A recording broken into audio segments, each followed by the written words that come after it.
শুনছিলেন, এত গুরুত্বপূর্ণ বিষয় এটা। বিশ্ব নবী নিজে এতিম ছিলেন। নবীজি জানিয়েছেন, কেউ যদি এতিমের মাথায় হাত বলায় যতগুলো চুল পড়বে অতগুলো সওয়াব হবে। এতিমের দায়িত্বে যারা থাকবে কিয়ামতে নবীর সাথে এভাবে পাশাপাশি জান্নাতে থাকতে পারবে। এ সুন্দর একটা প্রতিষ্ঠানের উদ্যোগে আজকের আয়োজন। পলাশবাড়ি SM মডেল পাইলট সরকারি উচ্চ বিদ্যালয়ে, পলাশবাড়ি পৌরসভা গাইবান্ধা। সভাপতির দায়িত্বে আছেন আমার আরাফাতের ভাই আলহাজ মাওলানা আব্দুল মান্নান মন্ডল। এতিমদের দায়িত্বে তিনি আছেন। আল্লাহ যেন এতিমদের এই দায়িত্ব পালন করার কারণে জান্নাতে নবীর সাথে এভাবে পাশাপাশি ব্যবস্থা করে দেন। মাহফিলের প্রধান অতিথি সাবেক উপজেলা চেয়ারম্যান গাইবান্ধা সদর, আমাদের অভিভাবক জনাব মোহাম্মদ আব্দুল করিম সরকার, বিশেষ অতিথি মাওলানা নজরুল ইসলাম লেবু, মাওলানা জহুরুল হক সরকার, আরো অনেক মানুষের নাম এখানে দেখতে পাচ্ছি। বিশেষ করে জনাব আবু বকর সিদ্দিক, অধ্যাপক গোলাম মোস্তফা, জনাব আবু তালেব সরকার মাস্টার, শহীদুল ইসলাম মনিরুজ্জামান সহ নাম না জানা মঞ্চে বসা শ্রদ্ধাভাজন ওলামা ইকরাম। আর এই একটা কারণে আপনাকে জাহান্নামে যাওয়া লাগতে পারে।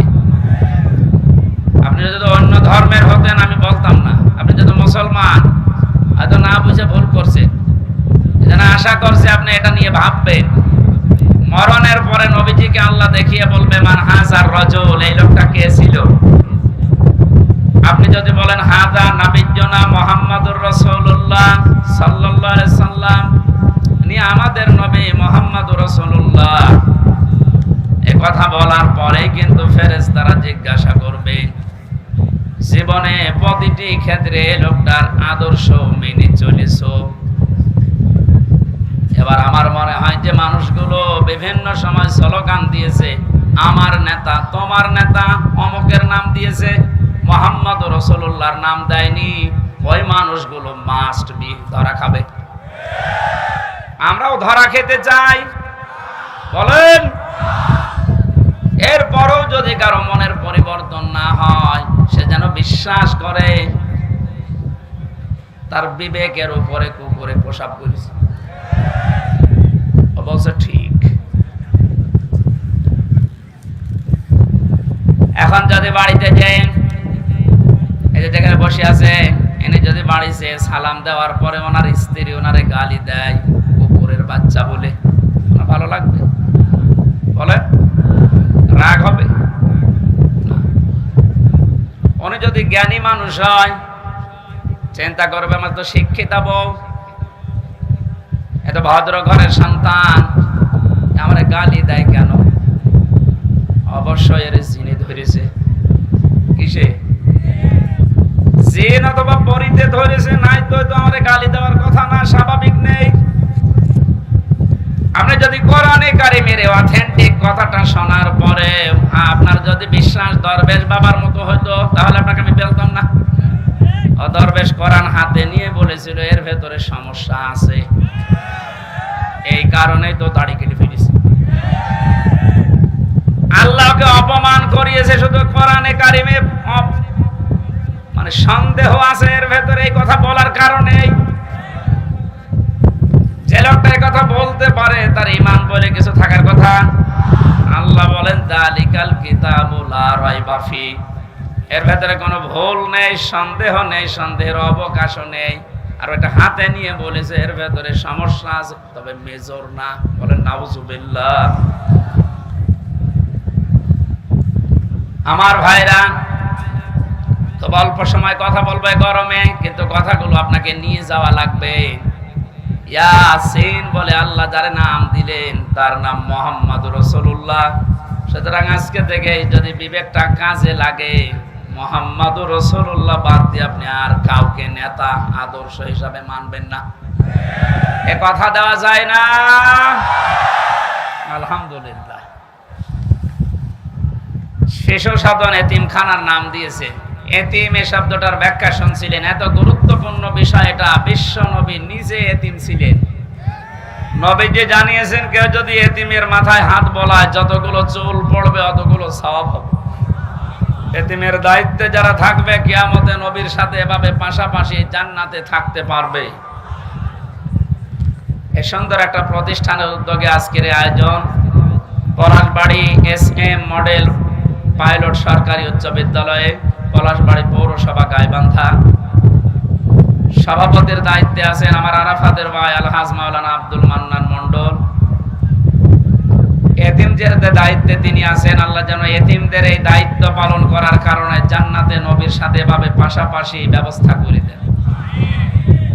মাহফিলের প্রধান অতিথি সাবেক উপজেলা চেয়ারম্যান গাইবান্ধা সদর, আমাদের অভিভাবক জনাব মোহাম্মদ আব্দুল করিম সরকার, বিশেষ অতিথি মাওলানা নসরুল ইসলাম লেবু, মাওলানা জহুরুল হক সরকার, আরো অনেক মানুষের নাম এখানে দেখতে পাচ্ছি। বিশেষ করে জনাব আবু বকর সিদ্দিক, অধ্যাপক গোলাম মোস্তফা, জনাব আবু তালেব সরকার মাস্টার, শহীদুল ইসলাম মনিরুজ্জামান সহ নাম নাসানা মঞ্চে বসা শ্রদ্ধাভাজন ওলামা ইকরাম, সামনে বসা মুসলমান ভাইরা, পর্দার আড়ালের সম্মানিতা মা এবং বোনেরা, প্রাণ প্রিয় গাইবান্ধাবাসী, দল মত নির্বিশেষে কোরআনের এই আয়োজনে যারা সাড়া দিয়েছেন ইবাদত মনে করে, এটা কিন্তু এখন ইবাদত চলছে।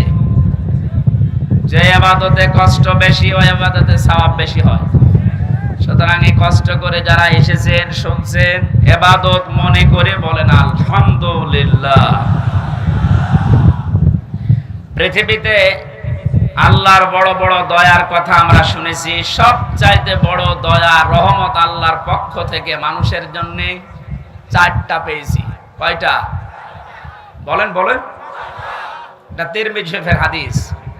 আল্লাহর নবী বলেন, এক নম্বরে মানুষের সবচাইতে বড় দয়া, কিন্তু এটা পেলে মানুষ বেজার হয়। আল্লাহর দয়া রহমত, অথচ মানুষ পেলে বেজার হয়। কথাটা কেমন হয়ে গেল না? নবীজি কেন বললেন এবার মিলান তো? এক নম্বরে পৃথিবীর বড় দয়া রহমত, মানুষ যেটা পেলেই বেজার হয়ে যায় অধিকাংশ। তার এক নম্বরে কন্যা সন্তান। আমরা কি বেজার হব? আজ যারা জুজুর ভয় দেখাচ্ছেন বাংলাদেশে নারীদেরকে, যে ইসলামী আন্দোলন একামতে দিন যারা আছে, এরা যদি ক্ষমতায় যেতে পারে আপনাদের ঘর বন্দি করে রাখবে, এই জুজুর ভয়টা দেখানো হচ্ছে না? বাংলাদেশের জামাতে ইসলামী বাংলাদেশের শ্রদ্ধাভাজন আমির, আমার মনে হয় কেউ যদি জিন্দা আল্লাহর ওলি দেখতে চায়, ওই লোকটার যেন দিকে তাকায়। টাটকা ওলি। আমরা ওলি আল্লাহ খোঁজার জন্য সিলেটে যাই, সিলেটে যেখানে যাওয়া দরকার ওখানে যাই না। এক কথা বলেন না, জীবিত ওলি দেখতে হলে এখানে যাওয়া লাগবে। সিলেটের পাশে মৌলভী বাজার পোলাউড়ায় হেঁটে গেলে মনে করবেন এটা একেবারে জিন্দা ওলি। উনি ঘোষণা দিয়েছে নারীদেরকে আজ যারা জুজুর ভয় দেখাচ্ছে, আমি গ্যারান্টি দিলাম যদি আল্লাহ আমাদেরকে জাতির খেদমতে কবুল করে, এই মেয়েরা পুরাটা উল্টিয়ে যাবে। তারা মনে করবে আমরা মায়ের কোলে আছি। ওনার কথার সাথে বাস্তবতার যেন আল্লাহ মিল করে দেন, বলেন আমিন। কন্যা সন্তান যাদের আছে আপনি বেজার হবেন না, কারণ কারো রিজিকের দায়িত্ব কারো হাতের উপরে, ঘাড়ের উপরে, মাথার উপরে আল্লাহ দেয়নি। যে আসতেছে দুনিয়ায় তার রিজিক সে নিজে করে নিয়ে আসতেছে। কথা বলেন এখন, দায়িত্ব যতদিন আপনার উপরে আছে যেভাবে হোক আল্লাহ চালিয়ে নেবে। যেহেতু এটা নবীর কথা যে এটা বড় রহমত, অথচ আমরা বেজার হয়ে যাই। আমার তো আল্লাহ 2টা মেয়ে অলরেডি দিয়েছে, এখন যদি আরো মেয়ে আসে আমার কোনো নারাজি নেই, আমি খুশি। দ্বিতীয় নম্বরে হাদিসের ব্যাখ্যা শুধু বলছে, নবীজি জানিয়েছেন যারা মেয়ের বাবা আছো, মেয়েটা যখন কোনো বাড়িতে আসে ফেরেশতা পর্যন্ত বাড়িতে নাজিল হয়ে যায়। কোন ছেলে আসলে ফেরেশতা নাজিল হয়, কথা কোরআনেও নেই, হাদিসেও নেই। অথচ মেয়ে মানুষ আসলে ওই বাড়িতে আল্লাহ ফেরেশতা আগে পাঠায়। ফেরেশতারা আসার পরে মাথার উপরে হাত দেয়, ওই কন্যা সন্তানকে উদ্দেশ্য করে বলে এটা একটা দুর্বল দেহ, এটা দুর্বল দেহ থেকে বের হয়ে এসেছে। এই মেয়েটাকে যারা আদর যত্ন করবে, এর পেছনে শ্রম দেবে, দিনের শিক্ষা দেবে, সৎ পাত্র থেকে পাত্রস্থ করবে, কিয়ামত পর্যন্ত আল্লাহর সাহায্য ওই বাবা মা গার্জিয়ানের উপরে থাকবে। বলেন সুবহানাল্লাহ। এজন্য আল্লাহর এই বড় দয়া, বড় রহমত আমরা যেন বেজার না হই কোনোদিন। মেয়ে হওয়া মানে স্ত্রীর উপরে রাগ না, আপনার রাগ হচ্ছে আল্লাহর উপরে, কারণ ওটা তো আর স্ত্রী বানায়নি, বানিয়েছে কে? দ্বিতীয় নম্বরে পেয়েছি সবচাইতে বড় দয়া আল্লাহর পক্ষ থেকে, অথচ মানুষ বেজার হয়ে যায়, তার নাম মেহমান। নাম কি? এটার সাথে বাস্তবতার মিল আছে। যত ধনী মানুষ হোক, মেহমান আসলেই কেমন যেন মন খারাপ হয়ে যাচ্ছে, অথচ মেহমান যখন আসে নবীজি বলেন সে তার নিজের খোরাকি সাথে নিয়ে আসে। বলেন সুবহানাল্লাহ। বিশ্বনবী জানিয়েছেন 3 নম্বরে বৃষ্টি, 4 নম্বরে আল্লাহর নবী বলেন রোগ ব্যাধি। রোগ ব্যাধি যার যত বেশি হবে, তার দুনিয়ার অপরাধগুলো আল্লাহর মাধ্যমে মাফ করিয়ে নিষ্পাপ করে তার কাছে নিয়ে যাবে। সিস্টেম অপর পৃষ্ঠায় দেখুন তিরমিজি শরীফ, নবীজি বলেন 4টা বিষয়ে মানুষ আনন্দ পায়, 4টা বিষয়ে মানুষ খুশি হয়, কিন্তু আল্লাহর কাছে সবচাইতে ঘৃণিত নিকৃষ্ট এই 4টা। তার 1 নম্বরে নাম পেয়েছি যৌতুক। এদেশে নেই। সামাজিক ভাবে আন্দোলন গড়ে তোলা লাগবে। বৈষম্য বিরোধী ছাত্র আন্দোলনের মাধ্যমে যেহেতু সংস্কার চলছে, আজ বাংলাদেশের সমাজগুলো থেকে যৌতুক নামে এই মানবতার মহা কৌতুক বিদায় করে সংস্কার করা লাগবে। এই জন্য যতগুলো সংগঠন কাজ করছে মেয়েদের পক্ষে নাম নিয়ে, নারী পক্ষ, নারী স্বাধীনতা আন্দোলন, নারী বিপ্লব পরিষদ, নারী মুক্তি পরিষদ, এদেরকে বলছি এই 53টা বছর পার হয়ে গেল, আজও আপনারা যৌতুক মুক্ত করতে পারেননি। ইসলামের হাতে 5টা বছর তুলে দেন, যৌতুক নামে মানবতার সাথে মহা কৌতুক বাংলাদেশ থেকে মানুষ ঝাঁটিয়ে বিদায় করবে।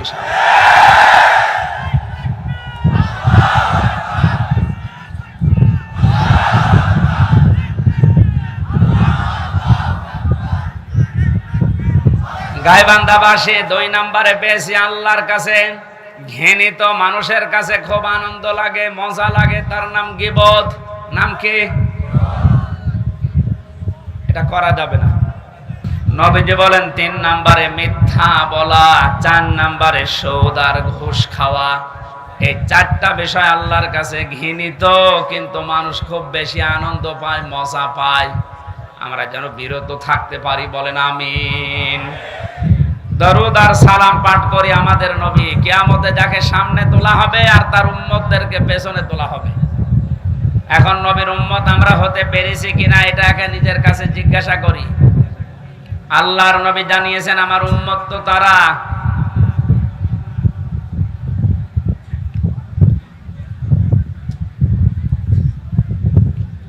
সূরা আরাফের ভেতরে 2 জায়গা আল্লাহ আয়াতটা দিয়েছেন, উম্মতি মুহাম্মদি, যে আমি মুহাম্মদুর রাসূলুল্লাহর উম্মত। এ কথা যদি কেউ ঘোষণা দেয়, দাবি করে, সে যেন মানুষকে ন্যায় এবং ইনসাফের দিকে ডাক দেয়। আপনার বিবেকের কাছে আমি প্রশ্ন করছি, আমি রাজনৈতিক কোনো এজেন্ডা নিয়ে আপনার কাছে কথা বলছি না। তো বাংলাদেশে এই মুহূর্তে ন্যায় এবং ইনসাফ প্রতিষ্ঠার জন্য যারা ডাক দিচ্ছে, আপনার বিবেক কোন দিকে সায় দেয় আপনি নিজেই বলেন। 2 নম্বরে এটা যারা শুধু ডাক দিয়েই ক্ষান্ত না, এটা যারা কায়েম করতে চায়, প্রতিষ্ঠা করতে চায়, এই 2টা গুণ যাদের ভেতরে আছে এরা নবীর উম্মত বলে দাবিদার, উম্মত বলে দাবি করতে পারে। আল্লাহ আমাদেরকে যেন এই 2টায় গণান্বিত হওয়ার তৌফিক দান করেন, আমিন। কোরআনে কারিমের বহুল আলোচিত একটা সূরা, সূরা মাআরিজ। কি নাম বললাম? এই মাআরিজ সূরা থেকে আমি কয়েকটা আয়াত পড়েছি বর্তমান প্রেক্ষাপট সামনে নিয়ে। কোরআনে কারিমের আয়াতকে আমি তাফসীর আকারে কথা বলার চেষ্টা চালাবো। ওমা তাওফীকি ইল্লা বিল্লাহ। জবান খুলে আগে একটু তেলাওয়াত